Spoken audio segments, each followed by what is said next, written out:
রাতভর ব্যাপক উদ্বেগ ও উৎকণ্ঠার পর অবশেষে শর্ত সাপেক্ষে পাকিস্তানের মধ্যস্থতায় 2 সপ্তাহের যুদ্ধবিরতির জন্য সম্মত হয়েছে যুক্তরাষ্ট্র, ইসরায়েল ও ইরান। তেহরান জানিয়েছে যুদ্ধবিরতির ফলে এখন থেকে নিরাপদে যাতায়াত করা যাবে হরমুজ প্রণালী দিয়ে। এদিকে এই খবরে বিশ্ববাজারে তেলের দাম কমতে শুরু করেছে।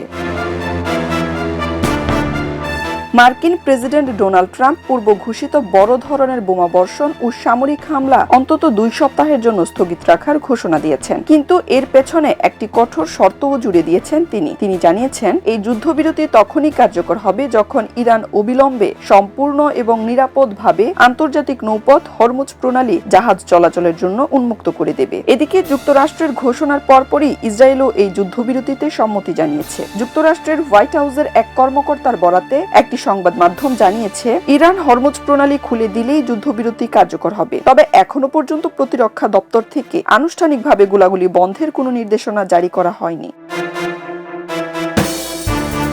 অন্যদিকে ইরানও আনুষ্ঠানিকভাবে যুদ্ধবিরতি মেনে নিয়েছে। দেশের একটি সংবাদ মাধ্যম জানিয়েছে ইরানের নতুন সর্বোচ্চ নেতা আয়াতুল্লাহ মোজতবা খামেনির সম্মতিতে এই যুদ্ধবিরতি চুক্তি সম্পন্ন হয়েছে। সেখানে আরো জানানো হয় স্থায়ী চুক্তির জন্য আলোচনা ইসলামাবাদে অনুষ্ঠিত হবে। এই চুক্তিকে ইরানের বিজয় হিসেবেও অভিহিত করা হয়েছে। যুদ্ধবিরতিতে রাজি হওয়ার জন্য উভয় পক্ষকে স্বাগত জানিয়েছেন পাকিস্তানের প্রধানমন্ত্রী শাহবাজ শরীফ। ইরান ও যুক্তরাষ্ট্রের মধ্যে বিরোধ নিষ্পত্তির জন্য একটি চূড়ান্ত চুক্তিতে পৌঁছাতে আবারও আলোচনার জন্য 10 এপ্রিল শুক্রবার ইসলামাবাদে একটি বৈঠক ডেকেছেন পাকিস্তান। সেখানে উভয় পক্ষের প্রতিনিধি দলকে অংশগ্রহণের আমন্ত্রণও জানিয়েছেন মিস্টার শরীফ।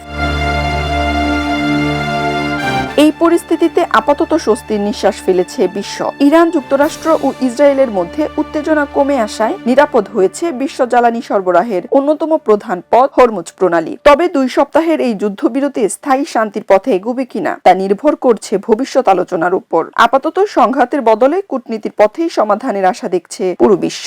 খবরের কাগজ, নিখাত, নির্ভীক, নিরপেক্ষ।